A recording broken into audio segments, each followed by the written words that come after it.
Yep, I've had a relationship with Dan, as you all know, dating back to 2014. In 2015, he took over as my interim head coach in Miami. Absolutely. Because people who know me and been around me, they all was shit, you coaching? Woo. They going to be able to handle how real you are, because they knew me as a teammate. Like JD, I coach him now. JD sat next to me.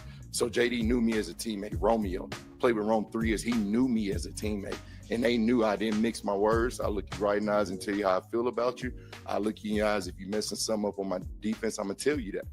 And if you don't like it, do something about it. Like, it's as simple as that. Like, and in any way you want to do something about it. Like, but it's simple as that. And you're dealing with men here. Like, these aren't boys. These are men. And men, to garner respect from another man, you have to give them that respect. And that all lies and ties into being honest and honest. Ted, I definitely want to get your sense. I was on a call earlier today with Dave Burkett, and I asked him the question, which call was worse? Was it the crazy, picking up a flag against Brandon Pettigrew and all that? Dave Burkett, I asked him what call was worse, that or the miscommunication regarding the tackle reporting eligible last year.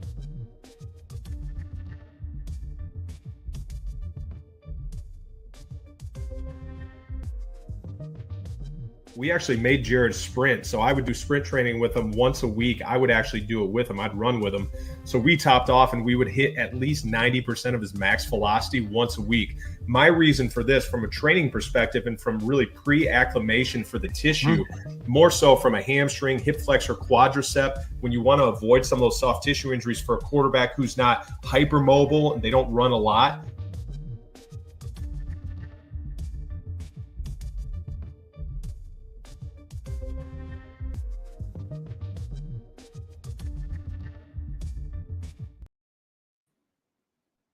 Welcome, everyone. Not the show that we intended to do so early with the Lions being eliminated, but look, there's still always some great things to talk about. A lot of news regarding the Detroit Lions. The staff, probably as expected, has disintegrated. Dan Campbell, when you have success in the National Football League, the Vultures, the other 31 teams want a little bit of that success.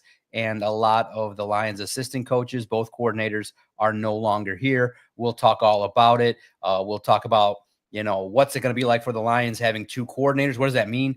Two new coordinators, new assistants coming in.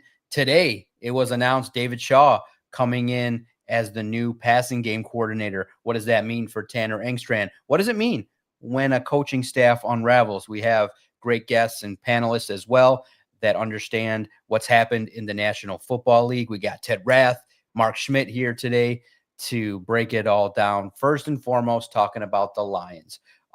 It's going to be very unique because everybody kind of definitely grew attached to Ben Johnson and Aaron Glenn over the past couple years. Many people thought, hey, this was going to be the unit that potentially would bring the Lions a Super Bowl. It didn't happen. The Lions end up flaming out in the postseason, and as a result, Ben Johnson heads to the Bears. Aaron Glenn's the new head coach of the New York Jets. And as a result of that, assistant coaches are finding opportunities, really promotions with other coaches. And so the fan base is talking about it. So we'll talk about it here. First and foremost, Ted, you've been a part of the Rams, and there were definitely, in looking at the NFL, coach staffs as well as rosters tend to overturn pretty quickly. From your experience, what was that like with the Rams? And we all know the Sean McVay tree. We all know where Sean McVay came from as well, from Washington, and the success that he had. What's it like when you're part of kind of a little bit of an upheaval with coaches and assistants as well? Yeah, great question, John. First and foremost, it's an honor. I know it might be hard for the fan base to hear that, but this typically only happens when good things are occurring with the team. So you look at that, Dan Campbell should be honored. You talked about the Sean McVay tree. Multiple times we had to replace coordinators and other position coaches because they were going on to bigger and better opportunities. And that's something that's natural. Even in Philadelphia, where I was, we had to replace both coordinators 2 years in a row. That's incredibly hard to do, and it's a challenge. I'm not going to lie. It's going to be tough. And one of the things we started to discuss, Sean and I did when we were in LA, was we need to build this staff from within, and we have to have that next man up mentality, similar to how the Lions kind of had to operate this year, predicated on their injuries because they were so decimated physically. They had to have that next man up mentality. But you really have to look at your staff, and you have to establish this pipeline, your quality control coaches, and then your assistant position coaches, and then your position coaches.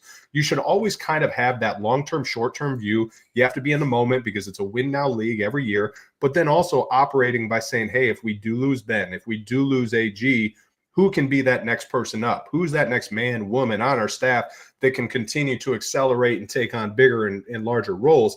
And that's something you have to consider. You have to be on the same page, the head coach, the GM, and I know Brad and Dan are.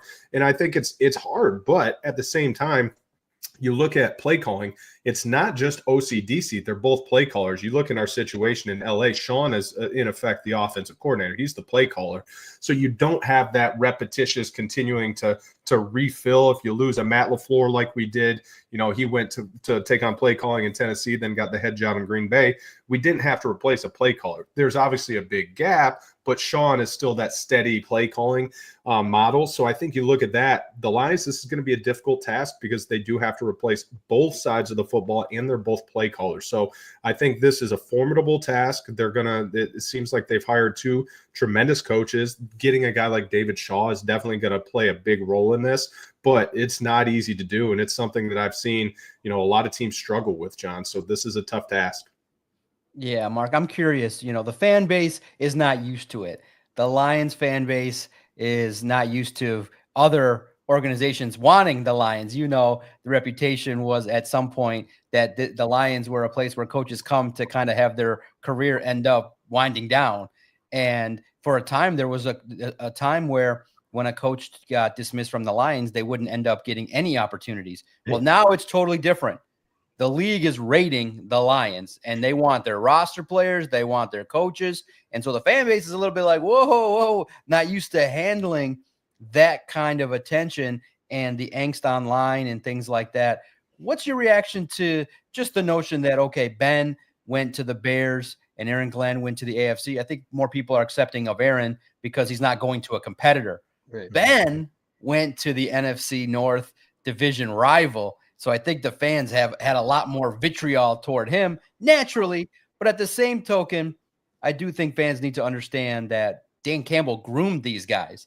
Like, he literally worked with them to get them an opportunity to move forward. What was your reaction kind of seeing a little bit of the upheaval with the Lions coaching staff? What does that mean for 2025? No, I think it's going to be interesting to see, how these roles are filled. They were definitely occupied by two very, very good coordinators with Glenn and with Johnson. But you got to move on from it. And that's the nature of the league, as Ted has talked about. And it is a compliment. But, I like the idea. Again, I've been on a coaching staff in Arizona and in major college and so forth. And I love the idea of hiring from within on the defense. I like that because things are already established. That's easier on players. Ted will tell you that. But, so I like that idea. As far as the offensive end, that's not always customary, so to speak. On the defensive end, I could see it a little bit more, and that's what they went ahead and did with Sheppard. So I like that idea because it continues Aaron Glenn's success, hopefully, in that respect, as he moves on to the New York Jets, which was a must sign for the New York Jets. I think that's great. He had a terrific career there. I didn't know that he played 15 years. Like I said, I've been in that league 15 years, a long time, especially as a defensive back. So he landed in a good spot. That's good for the Jets. It's good for the Lions, I think, initially, as to hiring a linebacker coach from within and putting him up there in the spotlight as a DC. So I like that so far. On the offensive end with Morton, I don't know. That it remains to be seen. You're trying to fill shoes of someone who I think, Ben Johnson, was probably one of the top 2 or 3 play callers in the league with McVay, as Ted mentioned earlier, and then along with, of course, Andy Reid, as far as play calling is concerned. So you like to see, your people move on. It means you had success. The one thing that I don't like, and a lot of our fans don't like that either, is the way Ben Johnson did this, the way he exited. I'm going to say this. I don't think it showed a lot of integrity that he was talking to Chicago before then. before the last game. I didn't like that at all. I didn't like the way he left the organization. I thought it was poorly done. I thought it was done without integrity. And I think a lot of the fan base thought the same thing about it. When you leave a place which he was very fond of, and we were very fond of him here, of course, you wait a few days. Okay. And I know how the NFL works. Well, we got to get on it. They're looking for a new head coach. And wait a minute, hold on. If you're that good, hear me out. If you're that good, they'll still be there in 2 weeks. Okay. Really, they will.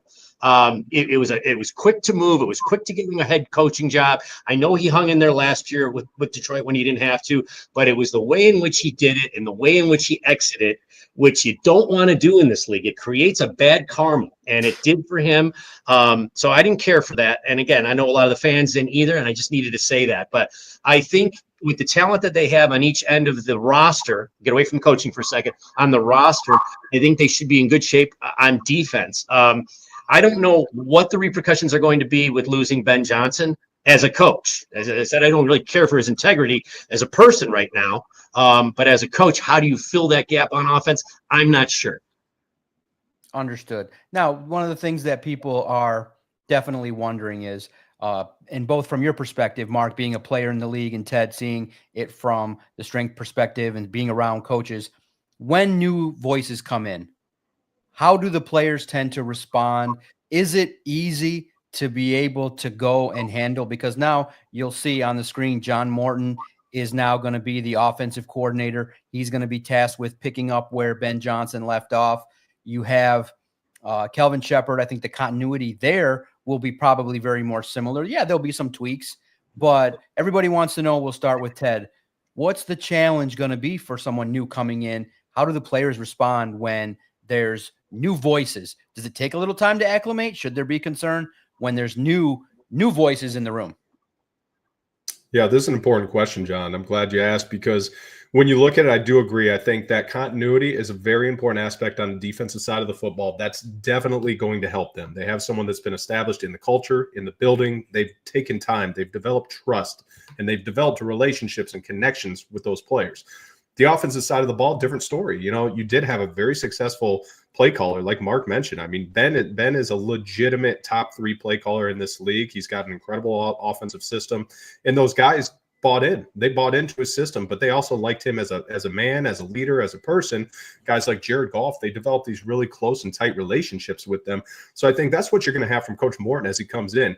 The benefit that the Detroit Lions have, they have the ultimate leadership between Dan Campbell and Brad Holmes. They have a strong culture. They have a strong culture within that locker room. They have good player-led leadership. They have the leaders from the head coach and the general manager perspective. They have tremendous people in that organization. So there's situations, John, that I've been in where I've seen coaches come in and they've kind of fallen flat on their face. I've also seen situations where you get one strong leader, and we'll say that word again, leader. You have to be a leader of men, and you have to be able to command a room to take on a coordinator role in the NFL. That is going to be the separator. So as they walk into that, they got to be in alignment with Coach Campbell. They have to be in alignment with Brad, the core values of the organization, the grit and everything, which obviously Kelvin already has. On the offensive side of the ball, that's going to be something that Coach Morton's going to have to transition into. And everything that I've heard, I think he will. But as you have that, the biggest benefit is the fact that they have such strong leadership from the top down.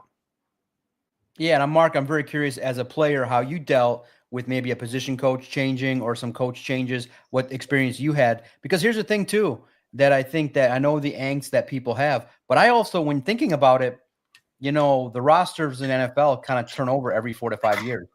And I think when you're in a high pressure, high stress environment where you got coaches that are going to at times get on you, sometimes it may not be bad to kind of have a fresh voice to listen to, a fresh opinion. When you have someone barking at you for 2, 3, 4 years, eventually that may, in coaching too, some people say that coaches shouldn't last 10, 15 years in one place, that you should just naturally change coach just to get the spark of having a new voice, a new energy. So there's an opportunity for the Lions revamping this coaching staff to still have the principles of grit, work hard, and working hard in practice and consistency. But I think there's an opportunity to have a fresh voices pushing this group to get to the next stage. And I think that's an opportunity as well, because I do think that the coaches that Dan brought in. We'll talk about Morton and how he got there and Sheppard and what we think in a few moments. But I think there's an opportunity when you have a fresh voice. You saw now on a different sport with the Red Wings, a new voice, similar talent, got a little bit of a push. Mark, can this be a positive for the Lions? Hey, a new voice, new techniques, maybe somebody that even you can find, if they have the right leadership, can connect with the players even better. There is a chance the Lions upgraded. Even though we don't know much about John Morton and some of the assistants, there's a chance that the Lions, with fresh voices and fresh insights, could take a step forward. Well, I think it's important. Yeah. And you know why, John? Because they didn't win at all. A lot of these teams are dismantled on offensive and defensive coordinators after they win it all. I think there's an advantage for Detroit moving ahead with the next two gentlemen here at the coordinator's position, because they didn't want to win it all. There is unfinished business here, so to speak. And I think that really motivates the situation. Then if, hey, there's next year, there's 44 out of 53 players who won the championship the year before. Well, human nature will tell you that, unless you're a Kansas City Chief, that, you're not gonna be as intense as you are once you get a ring on your finger. So I think in that respect, with this unfinished business situation in Detroit, I think it leads them to a little bit more motivation, if you will, in regard to, where this team goes offensively and defensively from the top. And, again, so that's a positive. Not having won it all and losing your coordinators, I think is great motivation. It still needs to be done. And they haven't done that yet. So when Sheppard comes in and Morton comes in, we're not coming out. Okay, I'm not dealing with 44 guys with rings on their fingers next year. I'm dealing with none. Okay, and they're still hungry. So I think that's an advantage. Having done not as well as you've expected, and going ahead and hiring new coordinators it's an advantage to not do well as you wanted to the year before. It's just great motivation. That's just my opinion off as a player. And then as far as what you asked about, when they change position coaches on you, I had that done in college. I didn't have it done in the pros. Typical example. I'll give it to you. Clyde Christensen, longtime offensive coordinator, with the Colts and with Pittsburgh. He was all over the league. Clyde Christensen was 40 years in the NFL. Ted knows what I'm talking about. You know what I'm talking about, John. And I had a hard time as a freshman at Temple cracking the line. Ken Schofield comes in, coaching the wide receivers. I go from number 5 in the depth chart at wide receiver as a freshman, and we had some good seniors. Number 5 to number 2 in 2 days of spring ball.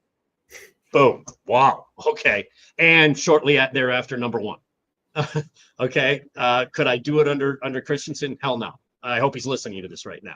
Okay. Because look where I ended up. So anyway, but Ken Schofield is just boom. That's where I needed to be. That was the guy. So you're asking me how it affects players individually? Well, there's an example right there. I can't do shit with this guy over here. And I'm just laying on the line, 40 years later. I wouldn't talk like this when I was in my 20s, but it is what it is, looking back and having hindsight. Okay. Ken Schofield, I really couldn't do anything wrong. And then that built my confidence. And all of a sudden, I'm the possibility of being an NFL prospect. If that change doesn't happen, do I have that opportunity? I don't know. But yeah, that's in your face coaching change that, holy shit, that worked for me and may not work for the other guy. So yeah, there's a lot at stake here. Yeah, and we'll start now with offense, because that maybe we'll start to see a change. So what ended up happening was, league sources told me, if you follow us on Twitter at Detroit Podcast, before the national media caught wind, I caught wind that the Lions were going to be interested in John Morton. I put it out there publicly. A name to keep an eye on is John Morton. And here's why. Obviously, talking to league sources, they put me to John Morton, knowing that he also was part of the Denver staff as a passing game coordinator and somebody that really worked well with Bo Nix, and you saw his development.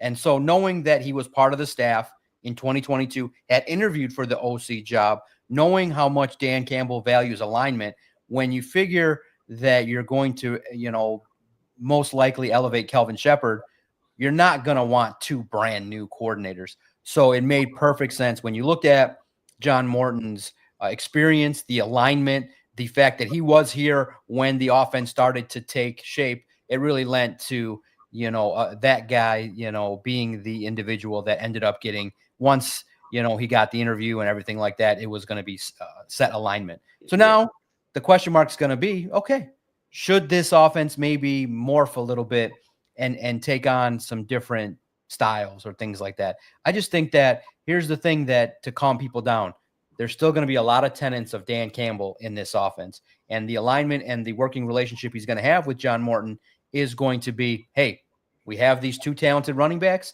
We got these receivers and tight ends. I think that getting a new tight ends coach could definitely benefit Sam Laporta. You're going to spark Jamison Williams to go from 1,000-yard wide receiver to maybe even getting up into that 1,300, 1,500, yard season, more touchdowns. So there's going to be a fresh voice. And I do think that with John Morton and now David Shaw, I think they're going to really get back to, in some crunch moments, run the football, and then make sure that when you establish the run, you now have the ability to run play action effectively with Jared Goff. In the Lions' 3 losses, Goff, he went 1-3 when he threw it for 40 or more times. So you just got to tinker a little bit. For those that are nervous, if you just tinker with the offensive line, get a little bit younger in a couple spots, you shift a little bit of focus more toward Gibbs, I think that's the recipe for success. So I think John Morton is familiar. And I know everybody looks at that one horrible season with the Jets and is like, whoa, he had not alignment with Todd Bowles. He got dismissed. There were issues. But remember, that washes away because he was hired in 2022 with that history. So I think that Dan went to a trusted source and he found somebody that can craft an offense. And I think that what everybody I think that's listening needs to also focus in on, Dan Campbell and any coach will tailor a system that fits the players.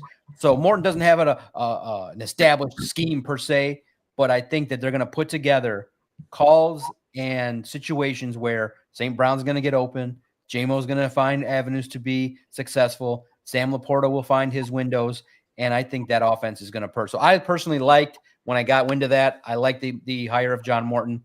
Ted, I'm curious, what do you think of the hire, and what kind of impact do you think he should have with this offense? Because I think it's, like Ben Johnson said, it's ready to go. You just got to make sure you put your fine touches on it and handle it.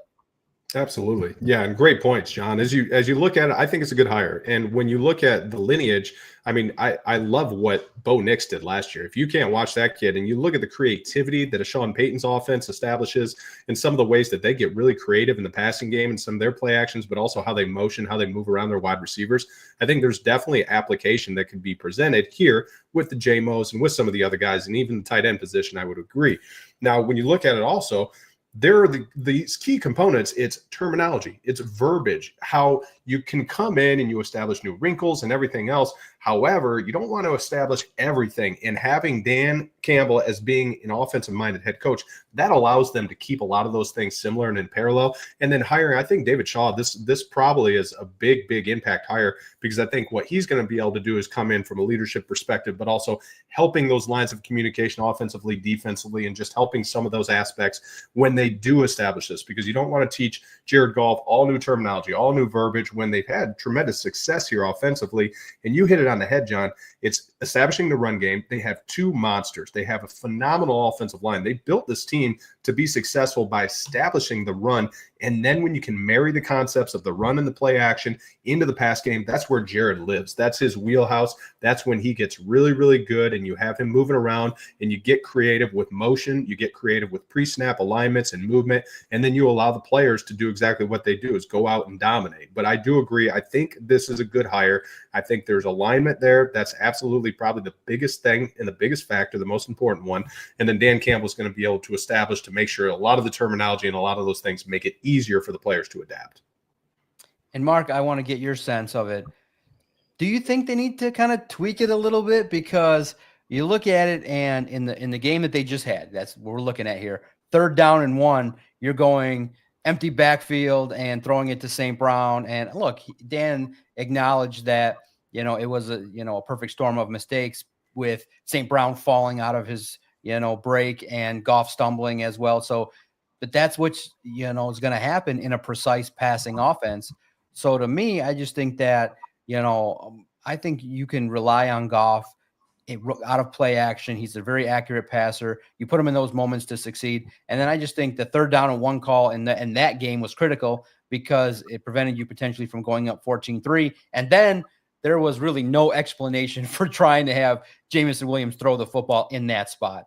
I think that in playoff football, sometimes it's mano a mano, and everybody saw how the Eagles just literally pounded the Commanders to get themselves to the Super Bowl. So I just look at it and say, you know what, Ben Johnson in the biggest game that he had for the Lions, I think he came up short in regards to his play call, and that's where maybe you can get with a veteran, maybe a little bit more old school mentality in rugged playoff games, where maybe the razzle dazzle is not what you exactly need in a situation where clearly you need to run the football and then run some more and then run some more, even if you're down. Do you think they need to kind of tweak philosophically the Lions in terms of becoming a little bit more rugged? Because you would think that they would have ran Jahmyr Gibbs into the ground against the Commanders, but they didn't do it.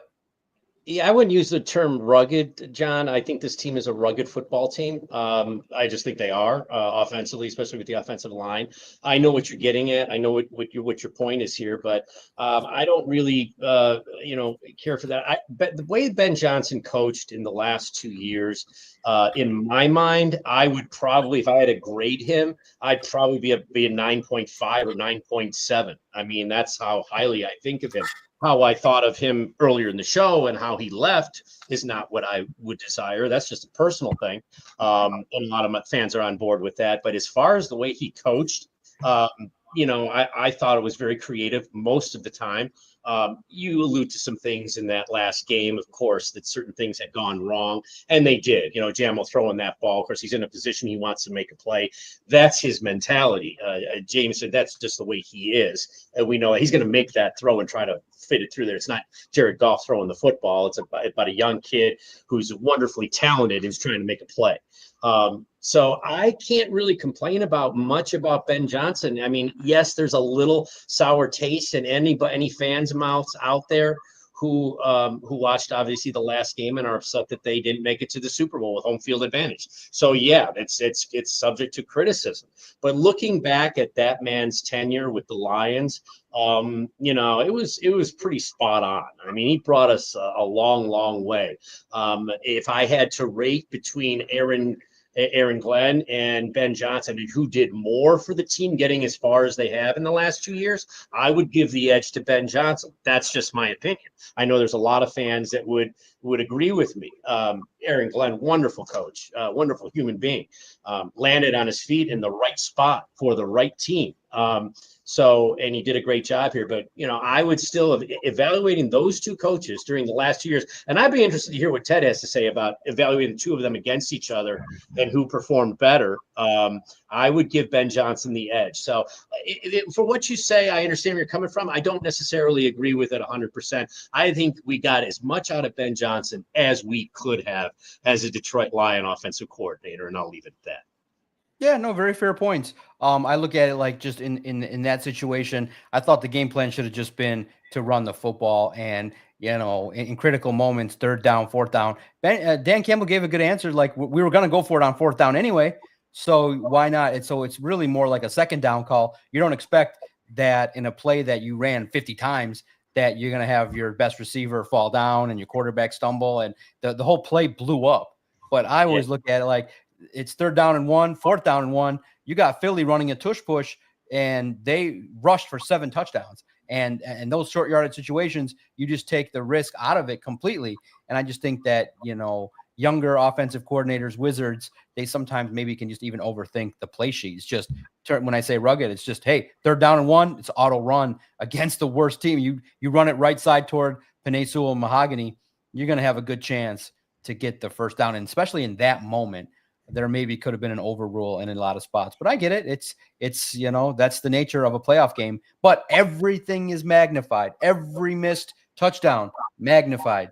So I'm hoping that, and I think it's going to happen. You have Jahmyr Gibbs and you have David Montgomery, and you're going to revamp that offensive line. I think the offense is going to do well. And I think everybody will see that John Morton and Dan Campbell should end up being coordinators that working together, should coordinate a very solid offense with the input of David Shaw. Now, turning our attention to Kelvin Sheppard, I think there's going to be a lot more transition, and he'll benefit. I think the blessing of having Coach Sheppard is the continuity, the respect that he has, the development that he brought Malcolm Rodriguez, Jack Campbell, and the veteran experience with Alex Anzalone. I think that will continue. I do think that now everybody knows. You don't have to be a GM. You don't have to put a scholar hat on to know that the defensive line needs to be addressed in free agency and in the draft, that the number one goal, 5-star, is get a player to shine opposite of Aiden Hutchinson. And I think with the new hire of Casey Rogers, the D-line coach, I think that will necessitate definitely continuing to invest in the defensive line. And it was unfortunate. Aiden goes down. You try with a veteran, but in the end, Jaden Daniels was, ahead of the curve in regards to executing. I think Kelvin Sheppard will come in and succeed. I think that he will command the respect of the room. There will be no doubt about it, and he'll demand the same standard that was there from Aaron Glenn. And I think that knowing that Aaron Glenn mentored Kelvin Sheppard should give everybody a lot of confidence. Ted, how are you viewing the defense and where maybe they need to take a step forward in 2025? Because in the end, we all love offense. It puts asses in seats. We all know it. But to me, defense wins championships. Mm-hmm. And if you put together a top 5 defense and a defensive line that can get after the quarterback, you can neutralize even a weapon like Jaden Daniels. Yeah, first of all, they got to get healthy. And once they get those healthy players back, that's step one. As you look at what AG did, I like Mark's point earlier. I think Ben, over the long term, over his tenure, probably did more for the team. But this year in specific, I think AG did an amazing job with what they were presented with from an injury standpoint. So they got to get that figured out. That's step one. Step two, they hired the right person, because just like you just said, John, he's been molded. He's a leader. And you hear me say that word a lot because I've been on championship caliber teams, and I've seen leadership and culture help teams get to the Super Bowl. That's what it takes. And you look at him, he's obviously well respected. Dan loves him, Brad loves him, but his players are going to respect that guy. He's going to show up, and he's going to have a tone. He's going to have a tempo. He's going to have a pace about how he's going to install that defense. But I do agree, the defensive line definitely needs some work. I'm sure Brad's working on it right now, and Ray Agnew, his assistant GM, all those guys right now are probably hard at work. But when you look at it, how do you impact the game? On offense, you get a high-quality quarterback, and you get some explosive players around him, and you protect them, offensive line. On defense, how do you impact the game? You put pressure on the quarterback, and it starts up front. You have to have guys that can come. You got to be able to blitz 4 and still create pressure. You have to be able to hold gap integrity. You have to be able to stop the run and play the run so that teams can't do what Philadelphia is doing right now, just completely dominate the line of scrimmage. So that defensive line is where it all starts. You have to be able to impact that quarterback, put pressure on him with a 4-down rush. And then obviously Kelvin's going to have to get creative. He's going to have to put in specific blitz packages. I think that's what AG did really well at certain points this year. So you look at that, that's probably where we need to go. But they got to get the players back on the field. That's step one. But then outside of that, I think they do have the right coach. He's a leader. He's well respected. But they do have to shore up that defensive line so that they can pressure the opposing team's quarterbacks. No doubt. And I think that from the play of the linebackers, I think you're going to see Jack Campbell take another step forward. Hopefully you get back maybe Derek Barnes and Malcolm Rodriguez. We'll see.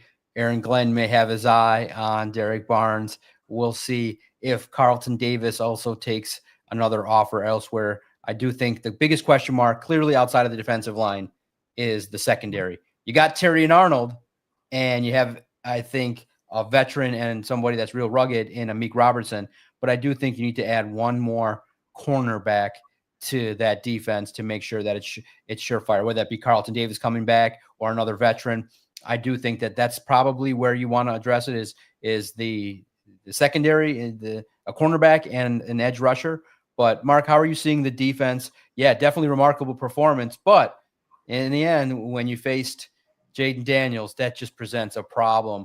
And it's one of those deals where more of the quarterbacks in the NFC, you got Jalen Hurts in the Super Bowl. You got Jaden Daniels now. More of the quarterbacks are more mobile. So that probably is going to test Kelvin Sheppard in that, okay, when you have these mobile quarterbacks, it just is more imperative to be disruptive, because Jaden Daniels, when you go back and watch it, oh my goodness, he gets the ball out quick. He figured that out. And unfortunately, Aaron Glenn, when you look at the complaints that people had, I thought that bringing pressure against someone that thrived in pressure, maybe not the best idea, because it exposed the secondary, especially when Amik Robertson went down. Jaden Daniels was just flinging balls and more explosive plays. So game planning is always critical. But I think Kelvin Sheppard with a couple more pieces, pretty much more successful. How are you viewing overall the defense for the Lions, and what kind of jumps must they make next year? I think it's going to be defensively. If you're talking about the draft or you're talking about free agency, I think this was a different football team after the Dallas came and losing Hutchinson. He was leading the league in sacks at the time, and it's not so much his sacks, and we've all alluded to this on the show, is his pressures, and that's you have to put pressure on the quarterback. You just as you're alluding to with the Daniels, with the new quarterbacks that are coming in, you have to pressure those guys, or you're gonna suffer from it. I don't see this team doing a whole lot offensively. As far as they're in good shape, obviously at running back, wide receiver pretty well, especially with Patrick now involved, and obviously tight end, offensive line. The offense is in good shape in my opinion. That's my opinion. I think that you go defensive back maybe, but I would rather see an edge rusher, another one to go on the other side of Hutchinson. And we have some guys in there that have done a good job. There's no question about it. But if you're asking me right now, where's the urgency, if that's a word we can use for where this team goes, I would say defensive line as a rusher and another defensive back. Even though I like the guys we have, I don't love them, but I really like them. So that's kind of where I stand with it. I don't even know where you would go offensively if you were looking to bring in somebody in which position on offense. I'm really satisfied with where they are potentially. Now, there's certain players in those groups that have not reached their potential. They've done a good job, but you stay with what brought you this far. And stay with what brought you, all that cliche, and just make those guys a little bit better offensively.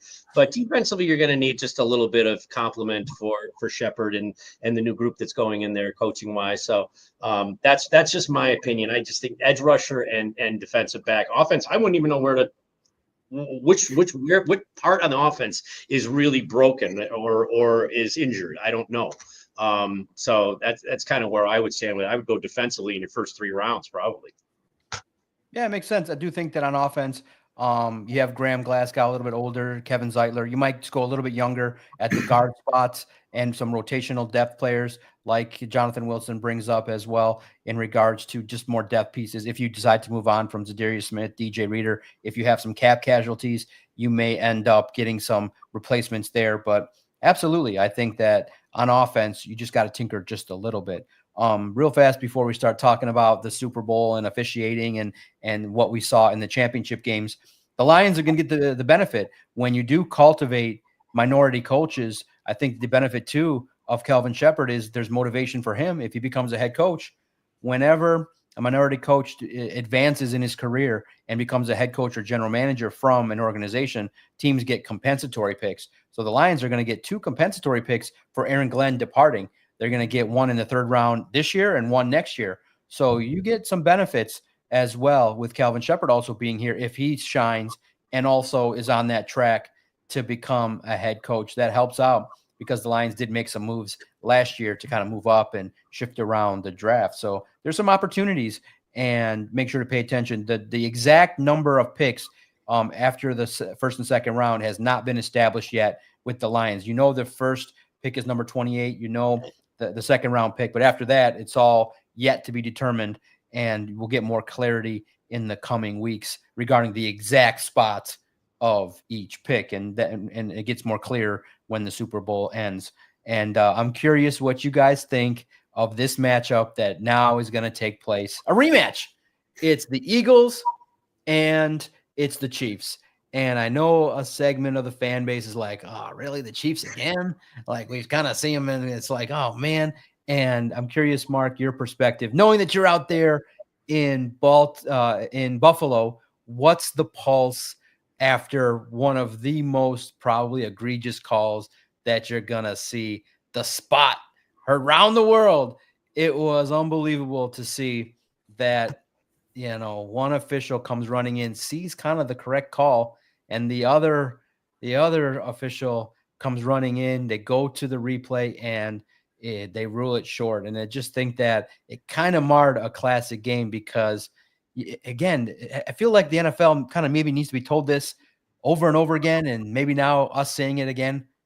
If we know your name as an official, then there's a problem. Probably not a good thing. Your job Probably not a is good thing. kind of call the game properly and be not the story. But there are officials that second, third in the league throwing flags, and we know their names, especially around here, Brad Allen and some officials. Yeah. That it's so interesting, guys, that when we write stories about who the officials are, people are like, oh no, they get panicked, so we write them. Like, I never in a million years thought I'd report on weekly who the official was for the Lions game. Yeah. But that's where it is. And I do think that it's unfortunate. I look at it like from a more global perspective, and you can share your personal perspective of what you saw. I just think the officiating is subpar for where the league has been, but it's been so subpar that it just gets worse. While we all think it gets better, but in the end, speed of the game, these are quick decisions. There's a human element. And I think partly the NFL is like a little bit okay with some controversy because it keeps people talking about a game. But this is not, John, this is not good controversy. This is you're talking about undermining the integrity of the game.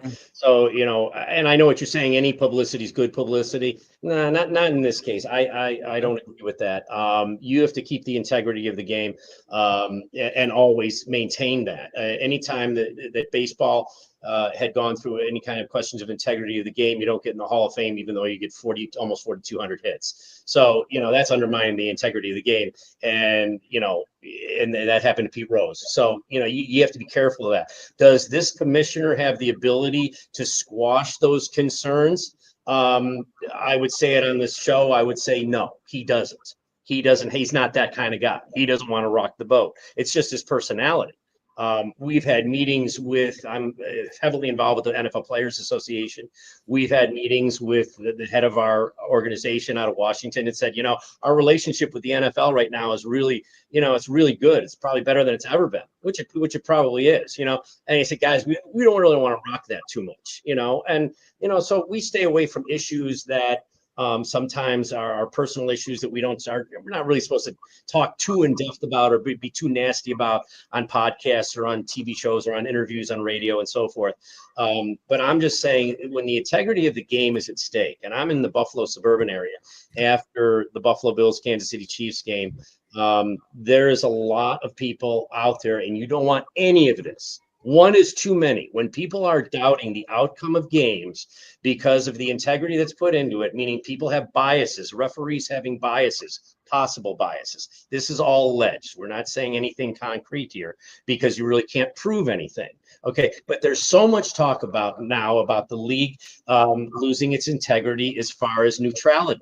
And you can't have that because it leaves a sour taste in people's mouths. They don't want to watch that. They don't want to watch something that's biased. They want it neutral. Okay. And I think the league has lost a little of that, especially this year. It's in social media. It's all over the place. And I know a lot of things reach social media that really, oh, come on, that's a lot of baloney. Oh, somebody's going to be spinning off because they're upset about this or that or a loss or whatever, but now you're talk about sacrificing the integrity of the game. And that's where I will step in. I mean, this is the league that I was involved in. This is a league that I am still involved with to this day. And like I said, with the Players Association, and I've been under contract as a player in this league, and I care about it. I don't like to see that because that could never happen back in 1989, okay, or 1990. It could never happen, and there was no question about it. Referees have become too much of the focal point. I'm paying to see the greatest athletes in the world. I'm not paying to see some, older gentleman make calls on things. Okay. And I'll give you an example too. The referees here, they're all older guys. It takes them a while to get there. The number one linesman in the game today is a woman. That's Susan, whatever her last name is. I can't recall it right now. A blonde-haired lady. She's the number one linesman in the game. What is she, 36 years old? I mean, there's got to be some. I look at some of these officials, and you can't follow it. The game is so fast. You just alluded to that earlier. You got to make some changes. This offseason, they got to make changes. That kickoff is a joke. I mean, guys, nobody likes it. I mean, you're gonna keep that. You got it. And they have to get involved. You know, I talked about it before we went on the show, you know, against the Texans game against Houston. I know I'm getting long here, and I'll cut it off. But, you know, in that, you know, Pat Mahomes is going to use those rules to his advantage. He draws that defense in, draw him in, draw him in, draw him in. You're a runner now, but you're still a quarterback. Draw those two Texan defenders in, duck at the last second. They have friendly fire, hit each other, and I get a 15-yard penalty for unnecessary roughness. I mean, come on. And Troy Aikman has been a great advocate of the shit not to do in this league to mess with its integrity. Mm-hmm. He's been great on the air, totally outspoken, just saying flat out, that's a bad call. That's a Hall of Fame player there. It's a Hall of Fame quarterback, you know, and he's only talking to millions of people. So, you know, and Troy Aikman says, you don't think other fans are grasping the same thing? Yeah, he'll say it right out now. That's a horrible call. You know, so the game itself and the integrity of it, the idea that when you go to a game, and the NFL has set a precedent on this, they want parity. Okay, they want parity. They want you to go to a game. We're not sure who's going to win. That's not the case anymore. You've lost that a little bit. Why we've lost it, I won't say on this show, because it could come back to haunt me. Do I think this commissioner has the ability to make the changes necessary? No, I do not. I don't believe he has that capability. I think he is so embedded with the owners. This is my opinion. This is not fact. This is my opinion. He is so in bed with the owners and so worried about that $44 million contract that he's getting every year. Okay, that, you know, just play along to get along. And he doesn't have the personality, and this is where I will get in trouble, to really make those changes and say, hey, we got a problem here. You know, we're going to look into this. As soon as the season's over, we got to look into this. We got to fix the kickoff. We got to fix this. We got to fix it. There's so many things broken with the game that keep it interesting, that keep the fans interested, that can make you go to a game where you're not sure what's going to happen. And that's cool. You know, we don't know the outcome. That's why you play the game, you know, according to Uncle Herm, right? And, you know, so I just wanted to get that out because I think we've lost something here in the last 6 months that problems that we didn't have before. And it sucks, you know, and these things got to be addressed. You know, and I'm not saying, I said it twice. This commissioner is not capable of that. I mean, you know, I would like to see him do it and been able to do it. I don't think he can.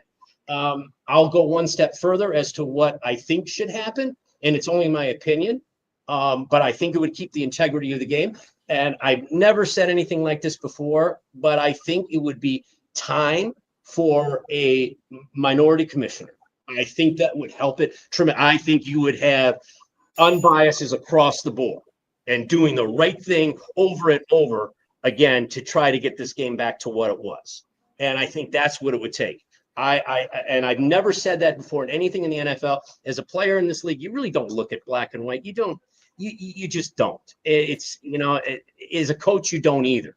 I know from fans out there, great white guy, great, you know, it's a black guy. You know, that's all passé in 2025. But one thing I will say is that I think it's time for this commissioner to exit gracefully, because I don't think he can save the game himself anymore. And I think you need new blood in there, just like the Detroit Lions got new blood. And you guys talked about it earlier. Sometimes just need to hear it from somebody different. Well, I think that pertains to the commissioner of the NFL. Again, this is my opinion. These are not facts, but that's the way I feel. And I needed to get that out. Yeah, no doubt. You're passionate and you understand that you want the integrity of the game. It's most important. And I can just give you guys a small anecdote, which was funny. You know, to me, I just look at it from a more smaller perspective. Hey, get full-time officials, invest in technology. Yeah. You know, you have the ability nowadays to get it right. When you're making $20 billion annually as a league, you really don't have to lean on the human eye. You can get it. I mean, when you have replays and you still don't get it right, it's funny, you know, and it'll be talked about for ages why. And so here's an anecdote I can give you guys from last year. Yeah. You guys remember the call where the Lions had the issue with the, you know, Taylor Decker and the misrepresentation of him reporting, right? So it's a big mistake on a big national stage that affects the Lions, right? So this year at Allen Park, there was a handful of new NFL rules. So the league and the Lions allowed us to talk to an official and a member of the NFLPA. They opened it up for questions. They explained all the hip drop tackle. They explained some of the new rules. Right. They opened it up for questions. So naturally, you know, clearly that there's a call that impacts the Lions. I asked the official, hey, you know, was there a point of emphasis made by the league to look at, critical moments of games and tackles reporting eligible. So there's no miscommunication. Right. Looked at me and was like, no. Yeah. I'm like, you had a national No. they changed the rule. I just say, hey, did you guys have a meeting, make it a point of emphasis? And I almost They're laughed. like, no. I almost laughed, but I got a story out of it. He's like, no, and just kept it moving. They didn't even make it a point of emphasis to correct something that was on a world stage. That's where they're at. It's like they are, and Mark, I think you have a point to it. They do probably to some degree have a too big to fail mentality. And yeah, good point. You never know. Big to fail mentality. That's exactly it. And you just hit the nail on the head. That's why I'm interrupting you right now, and I don't mean to do that. But yes, that's exactly that's it. 100%. You hit it perfectly. I know it. You see it. It's like, how do you not make it a 2-minute script? Hey, we kind of don't want this to happen anymore. Right. And they'll be like, no, we didn't even talk about it.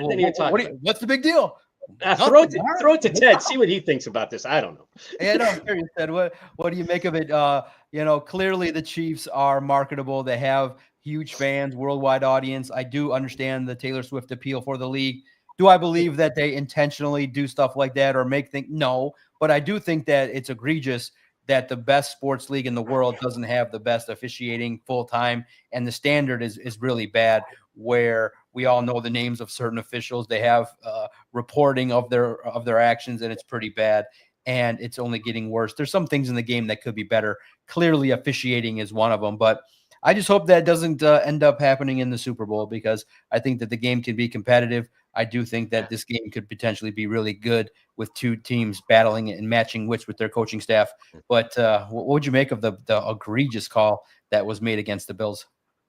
Yeah, there's a lot to unpack, and the spotting of the football is one of those most subjective things. And you hit it. I think you hit the point on it, John, where technology, there's technology. If you watch tennis matches, you watch the NBA's diving into it now, and you look at some of these opportunities. Hawkeye is one of these technology companies I've actually consulted with. I've met with them on a number of occasions. They have that ability there. The problem with football, because in a tennis match, obviously it's clear you got a court and you have a ball. In football, you have 22 large men surrounding the football. So there's some things they have to work through. And else the league is working on it. The league doesn't want, I think there's a storyline there, but they ultimately do want to get the call right. I mean, this is a rematch of the Super Bowl. I was on the field the last time that these two teams played, and the game ended on a very controversial PI call. If you look at it on James Bradbury, you look at it, we lost a Super Bowl. And I'm not saying it was just because of that. There's a lot of factors. But the outcomes impact people. They impact livelihoods. Men, women, people lose jobs over some of these because if they lose the wrong game, players get cut. This is far reaching. I've always thought, and I think, once again, this is an incredibly hard job. It's hard to coach in the NFL. It's hard to play in the NFL, as Mark knows. It's hard to officiate in the NFL. The one side judge you were talking about, Mark, her name's Sarah. She's fantastic. She's a really good official. And you look at that, I do think, I've always thought this, because in college, I came in as a safety. I could see the field. I put on a lot of weight, moved into the box as a linebacker, but I still vividly remember seeing the field and being able to diagnose and being able to see things. I've always thought there should be more of a player-led mentality where some of the officials would get former players that have seen this game. It's very fast-paced. If you've never been on the field, Mark can sit here and tell you, when you get in there and you start watching, you're like, oh my goodness, you watch how fast some of these players move and the explosive action that you're trying to diagnose. It's a very hard job. So I do think they need to continue to explore the technology. Every ball has a chip in it. It's an RFID chip. It's a radio frequency wired throughout the stadium. It's within about 6 inches of accuracy at any given time. So that's not quite accurate enough. So how can we expand upon some of that? It's through Zebra technology. How can you get them to do that? And then I think this is the other side of this whole formula. You're going to have humans making errors, just like coaches will make good play calls, bad play calls. Players will make good and bad decisions. Officials are no different. They're humans. I get that. And trust me, I've cussed out officials more than one occasion. I'm not above that, and I'm not too proud to admit that. So, but based on that, they have an incredibly hard job to do. I think this falls onto the teams too. I've been on several staffs where part of our weekly staff meeting, it's going through and we're scouting the officials. So if we know going into a game, hey, this official is a little bit bad on spots, all right, be ready with the challenge flag or be in his ear so the head coach knows he has to talk to that side judge. There's an art to that. And just like if we know that a team is heavily penalized from a personal foul standpoint, the officials carry statistics too. We study all this thing. I think all the great teams do, because you're always trying to find that 1%, that competitive edge. So how can you get ahead of that and mitigate any chance so you know exactly what way the game's probably going to be called? So I think the onus falls on the team too. And then they just got to continue to keep developing it. They add rule changes every year, which makes it an even more complex game. Just like you talked about, John, every team, the officials come in and make a presentation to the team similar to what it sounds like you guys did from the media last year.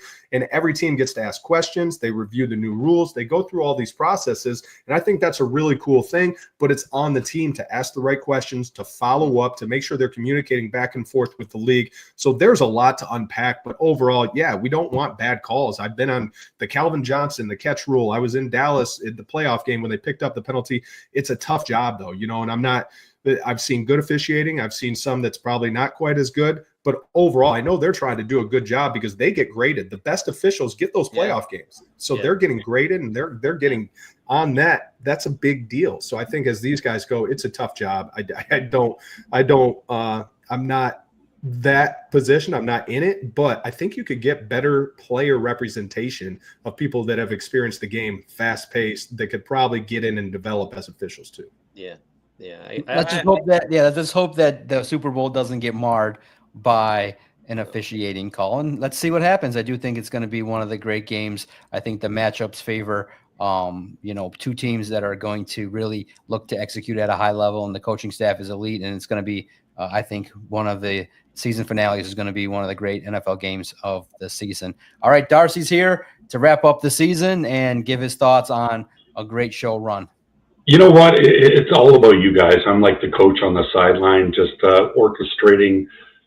Like you got NFLPA, you got John Maakaron, that Lone Wolf podcast, and then you got former Detroit Lions coach, 16-year NFL coach, 2-time MVP, best-selling author. I'm just thank you guys for coming on and giving the fans some news and giving some insight on what it's like to be in the NFL. I surely appreciate everybody. I'm going to take on a coaching job I'm going to be coaching the center. I take care of the interior line.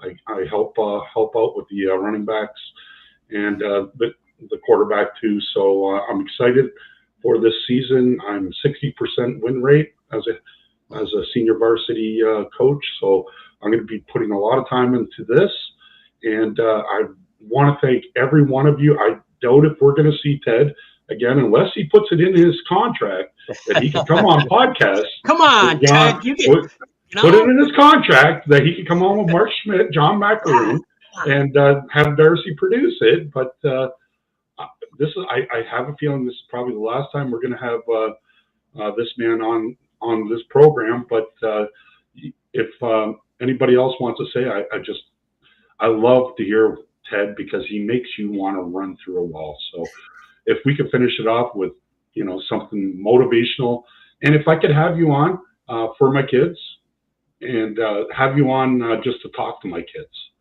we'll put you on a big projector and also you too, Mark, if you could come down as a, former Lion and talk to the kids and stuff like that. I know you and I are going to do with Lomas Brown and Jeff Chadwick, the Legends football camp this summer. My guys. Yep. Yeah. So I'm going to jump out here. Thank you guys. I love you guys. You're all my friends, and I can't wait. I can't wait for this season for my football season. Thank you guys. Thank you. Good luck, Coach. Thank you. Awesome. Thank you, Darcy. I appreciate it. Well, guys, as we go, this is what I always think about. It's January, right? It's the end of January. How many people made New Year's resolutions? How many people got super motivated, super fired up? They're kicking it off. I'm going to start a fitness routine. I'm going to start reading more. I'm going to start walking, whatever it is, spending time with my kids. Great. Now it's time to reflect. You've had about a month. How many people have fallen off of that? Most people within 2 weeks quit. So plus habit, minus habit. right now, tonight, when you look at yourself critically in the mirror at night, when you're brushing your teeth, you're getting ready and you're going through your bedtime routine, what's one habit that you need to add into your life that you know without a shadow of a doubt will become a better, healthier habit that will lead to a better version of yourself? And then on the opposite end, what's one habit that you have to edit out? What is one thing that you know is pulling you down? Are you not adequately sleeping? Are you not hydrating? Are you not working out every day? Are you not spending time on you? Get up earlier. Take the toe test. Get up, get out of bed, put your feet on the ground, and start taking that positive step forward, because that will create momentum. When you create that momentum, great things are possible. Continue to stack those things. But here's the most important part of this. You have to take action. You can say all the right things in the world. Show me your actions, and I'll show you the likelihood of creating more positive outcomes. Your actions have to take place in that plus habit and that minus habit, but start it today. Don't self-negotiate with yourself. No more hesitation. Look yourself in the mirror, commit to yourself, and then put action behind it. Wow. Man, I appreciate you guys having me on, man. I mean, I think during the Detroit Lions show, the fans out there are passionate, one of a kind. And so appreciate the work that you guys doing. Appreciate you guys having me on. I do Believe in Lions podcast on the Believe Network with my co-host Jack Kavanaugh, who's actually from Canada as well.